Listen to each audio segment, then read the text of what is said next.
안녕하세요, 레이키스입니다. 이번 주는 소니 A6300 리뷰어 첫 주차 리뷰입니다. 예전에 A6000 리뷰를 한 이후에 후속 기종으로 다시 찾아뵙게 된 것 같은데요. 일단 해당 리뷰는 소니 코리아에서 주최하는 그 리뷰어에 참여를 해서 작업을 하는 것들이고, 그리고 카메라를 대여를 받아서 일정 기간 사용하고 여러분들에게 체험 수기를 이야기를 드리는 부분이고요. 평소 같으면 포토샵으로 뭐 이것저것 레이어 편집해서 좀 보기 좋게 꾸며서 이야기를 드릴 텐데, 사실 그거 잘 안 보시더라고요. 스크롤 내리기 힘드시고.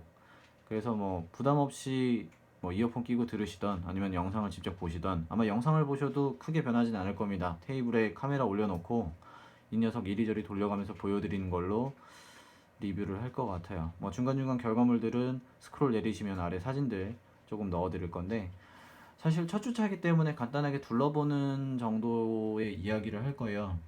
그리고 제가 지금 요 리뷰를 쓰는 이 시점에 뭐 여러 가지 사건이 있는데, 첫째는 A6300의 로우 파일이 드디어 지원이 됐습니다. 캡처원도 9.1로 올라갔고, 포토샵 그리고 라이트룸 같은 경우에도 카메라 로우가 업데이트가 되면서 정식으로 로우 파일을 지원을 하고 있고요. 두 번째는 지금 제가 가지고 있던 소니 카메라들을 모두 장터에 올린 상황입니다. 제가 소니의 눈치를 보고 뭐 리뷰를 하는 그런 상황이 아니기 때문에 최대한 객관적으로 여러분들이 이 제품을 대할 때 좀 편하게 대할 수 있도록 이야기를 드리는 게 맞을 것 같아요. 간단하게 일단 재원을 얘기해 볼게요. 일단 2400만 화소, 예전과 화소는 사실 같습니다. 다만 좀 더 새로워진 센서를 사용하고 있고 좀 더 튜닝이 되었기 때문에 이미지의 결과물 또 화소에 있어서 화질에 있어서는 좀 더 개선이 되어 있다고 보면 될 것 같고요. A6000도 그랬지만 6300도 AF에 대한 자부심은 상당한 것 같아요. 예전에 보여줬던 커버리지는 비슷한 것 같고, AF 포인트가 425 포인트입니다. 아마 이게 기계적으로 좀 더 들어가면 그 이상이라고 알고는 있는데, 제가 정확하게 이걸 표현하기가 애매해서 동체 추적 능력이 상당히 증가한 거죠. 예전에 미러리스가 AF를 잡는다고 하면 6300도 상당히 획기적으로 좋긴 했지만 이 녀석도 부족한 부분이 있었어요. 근데 그 능력을 훨씬 뛰어넘어서 출시가 되었고, AF 스피드는 0.05초, 그리고 연사는 기존과 동일하게 하면 11연사로 책정이 된 걸로 알고 있고요. 뭐 카메라 위 상단에도 확인이 되시지만 4K 영상을 지원하고 있습니다. 화질 샘플링에 있어서 7R2가 아마 1600이라고 한번 얘기를 해주셨던 것 같아요. 그 관계자분이 저희 오리엔테이션 할 때 한번 자료를 주시는데, 6300 같은 경우에는 2000만 화소를 샘플링을 해서 4K로 이제 스케일을 바꿔서 영상을 출력을 한다고 하더라고요. 꽤 괜찮은 것 같아요. 근데 뭐 영상 같은 경우는 제가 지금 이번 주 동안 받은 렌즈가 사실 영상용 렌즈이기는 한데, 영상 리뷰는 아마 마지막이나 한 3주차쯤 제가 영상으로 이야기를 드리지 않을까 싶어요. 그때도 가능하면 이런 뭐 유튜브를 통해서 이야기를 드리는 게 될 것 같은데, 영상은 아직 이번 주는 아니고요. 저는 이번 주는 기계적으로 뭐 얼마나 진보가 됐는지, 그리고 얼마나 나쁜 게 있는지, 얼마나 개선이 더 필요한지에 대해서 주로 이야기를 드릴 겁니다. 일단 외견적인 부분들은 A6000, 6000대는 저는 그 로즈 골드였나요? 골드였나요? 그 컬러를 사용했었는데, 이번 제품은 컬러가 블랙만 있습니다. 상당히 심플하고 간결합니다. 아마 블랙 프리미엄의 이미지를 최대한 차용하고 싶었던 게 아닌가라고 생각을 하고 있고요. 뒷면을 보시면 저희가 알고 있는 일반적인 소니 미러리스 시스템과 크게 다르지 않고요.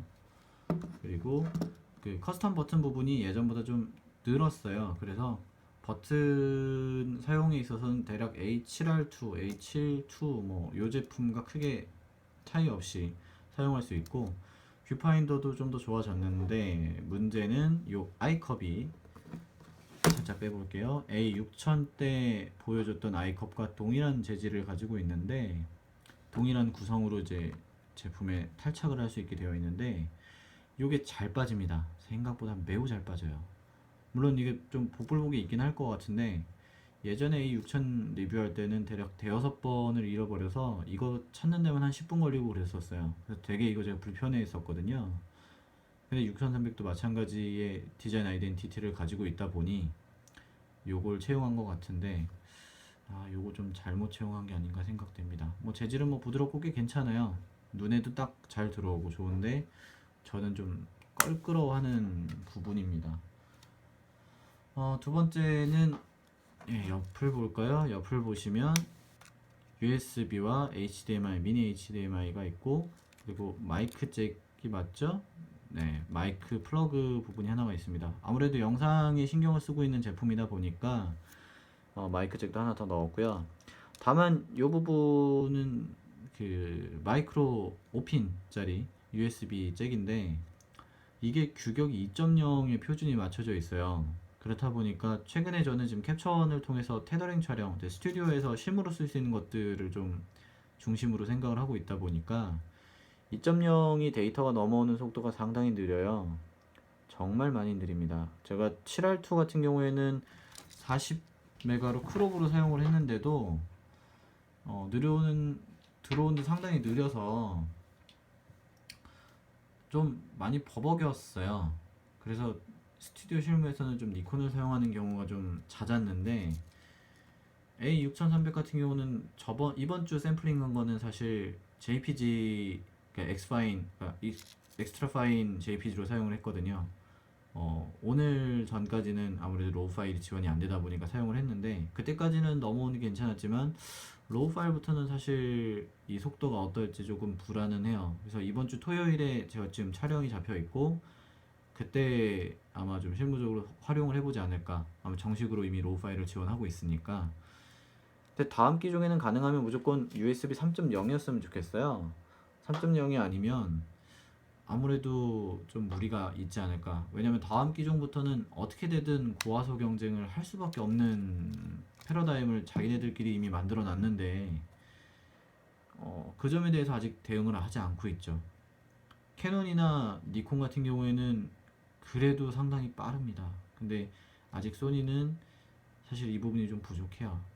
뭐 이야기는 마케팅 요소로서 계속 이제 뭐 프리미엄이다, 이제 크롭게 플래그십이다 이야기를 하고 계시지만 실무하는 입장에서는 사실 좀 아닌 것들이 좀 있어요. 이번에 촬영할 때 화이트 밸런스 같은 경우도 오토일 때는 상당히 튀고요. 플래시 화벨일 때는 살짝 노랗게 나왔어요.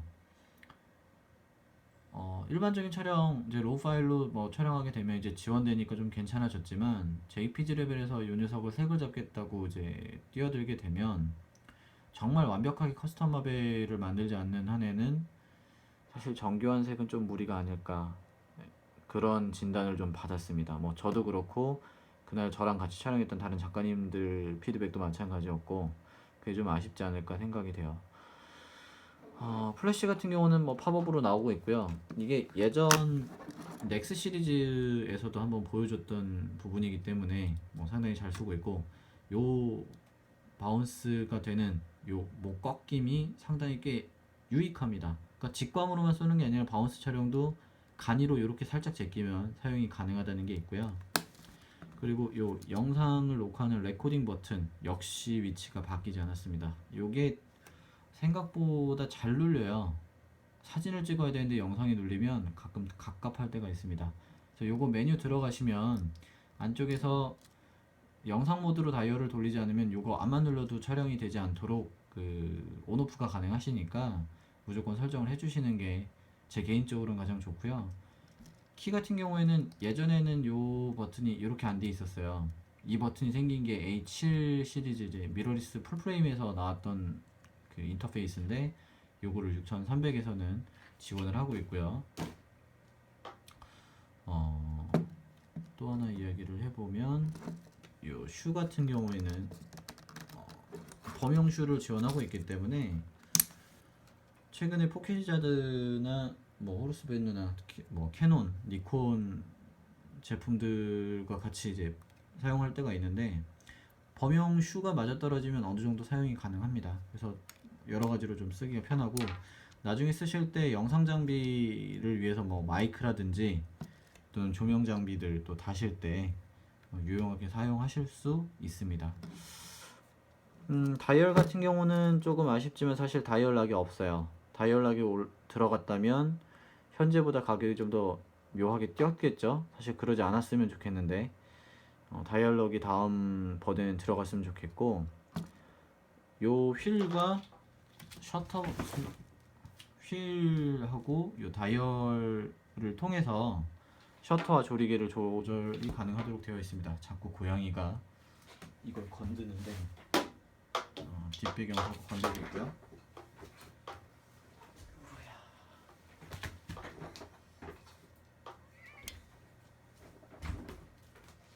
배경을 자꾸 건드려서 잠깐 치웠습니다. 제가 실시간으로 이 녀석을 통제하기가 힘드네요. 뭐 어찌되었든 이야기를 하다 끊겼네요. 이 다이얼 같은 경우에도 리뷰를 할 때 중간에 촬영하다가 찍다 보면 이 녀석이 얼굴에 살짝 치면서 돌아가요. 살짝 돌아가서 설정값이 가끔 뒤바뀔 때가 있어요. 부드럽게 돌아가는 건 좋지만 실상 사고 칠 수 있는 요소가 많아지니까 이 부분이 조금 아쉽고요. 두 번째는 이 다이얼 그 조작이, 사실 저는 ISO를 돌리는 걸 더 좋아하는데 요걸 휠을 ISO로 바꿔버리면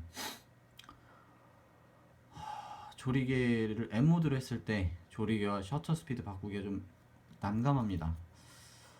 크롭기에도 좀 다이얼이 두 개로 나와줬으면 좋겠어요. 뭐 바디 사이즈 같은 경우도 A6000이나 6300이나 H 시리즈나 크게 차이는 없거든요. 근데 왜 이건 넣어주지 않았을까? 사실 조금 아쉽고요. 셔터 버튼 같은 경우에는 그 H7R2나 H 시리즈에서 보여줬던 그 미묘한 그 되게 안정적인 셔터감이 있는데 그 부분을 신경을 써주신 것 같아서 이건 좀 마음에 듭니다. 정말 마음에 들어요. 다만 요 번들 킷 대략적으로 가격이 140만원대인가요? 좀 비싸요. 제가 지금 가격을 잘못 알고 있는지 다시 한번 확인해 보고 싶은데 비쌉니다.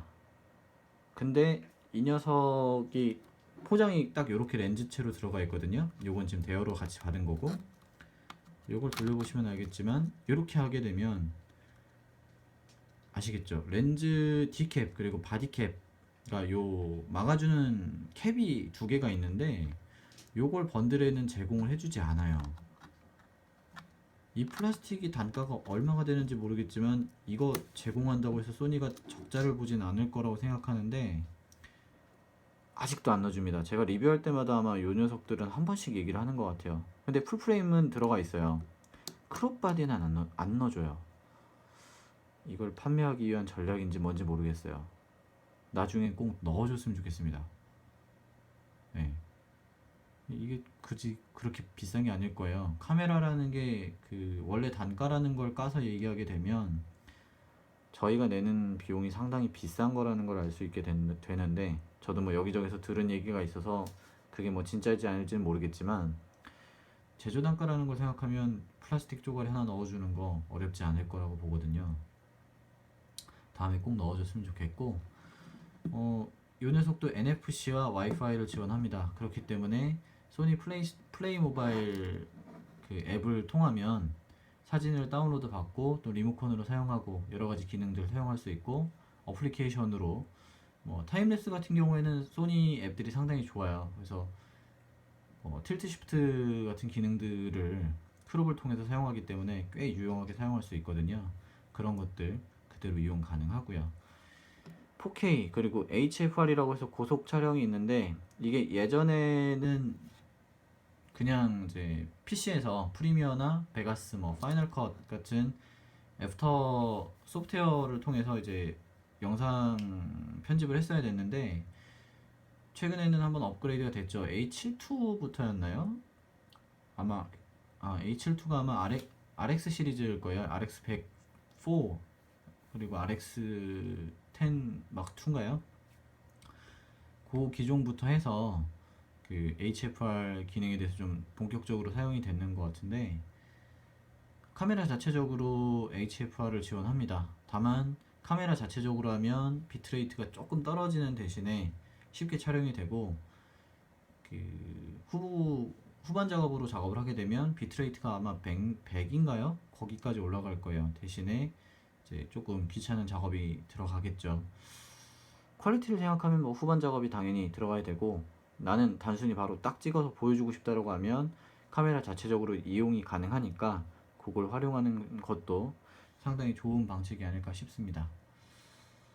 일단 이번 주 동안 이 제품을 지켜본 건 사실 그런 기능들 또는 얼마나 바뀌고 얼마나 늘었고 뭐 이런 포인트들이었어요. 그래서 사진은 제가 아마 올려드려도 많이 올리진 않을 것 같고요. 그리고 촬영 중간에 반셔터를 하게 되면 다이얼을 돌려도 세팅값이 바뀌지 않습니다. 이게 편할 수도 있고, 제가 지금 다이얼 튀는 것 가지고 한번 욕을 했지만 사실 촬영 중간에 이렇게 해놓고도 다이얼이 좀 바뀌어야 되는 경우도 있거든요. 근데 그렇게 되면 다이얼이 돌아가도 세팅값이 바뀌지 않아요. 이 분기를 좀 어떻게 바꿀 수 있으면 좋겠어요. 이거는 이제 저보다는 저랑 같이 촬영하시던 작가님이 말씀을 해주신 부분인데, 네, 저도 동의합니다. 그게 더 좋을 것 같아요. 할 거면 좀 확실하게 좀 지원을 해주고, 아니면 그 부분들을 또 보완할 수 있는 하드웨어를 좀 추가를 하거나 좀 변경을 했으면 좋겠어요. 사실 크게 차이를 못 느끼고 있습니다. A6000하고 저는. 물론 영상 4K로 넘어가는 부분은 뭐 기능 또 기술 화소 이런 여러 가지 부분에 있어서 4K는 상당히 우위에 있지만, 그 외의 촬영에 있어서는 A6000이 워낙 잘 나와서 그런지 모르겠지만 6000과 비교했을 때 아직은 조금 약간 상향 기종의 느낌? 그렇다고 엄청 진화됐다라는 느낌은 아직 못 받고 있어요. 물론 이게 지금 1주차밖에 되지 않았고, 제가 4주차가 되었을 때는 어떤 평가를 내릴지를 사실 몰라요. 그때 가보면 또 이 녀석을 제가 물고 빨고 하고 있을지도 모르죠. 일단 이번 주 또는 다음 주까지는 이 녀석의 약점 또는 장점, 아마 그런 것들을 파고 이야기를 하고 있지 않을까 생각이 되고요. 영상은 아마 3주째, 4주째쯤 되면 뭐 전반적인 기능들, 어플리케이션이든 뭐 특수효과든 이런 것들 이야기할 것 같고, 이번 주말에 로우 파일의 테스트들 하면 그 내용들 포럼 또는 SLR 클럽들 올리면서 간단하게 커멘터리들 하도록 하겠습니다. 이번 주 리뷰 뭐 다른 분들에 비해서 내용이 좀 부실했을 수도 있는데 들어주셔서 감사하고요. 다음 주 리뷰도 제가 영상으로 그냥 짤막하게 커멘터리 하면서 진행하도록 하겠습니다. 감사합니다.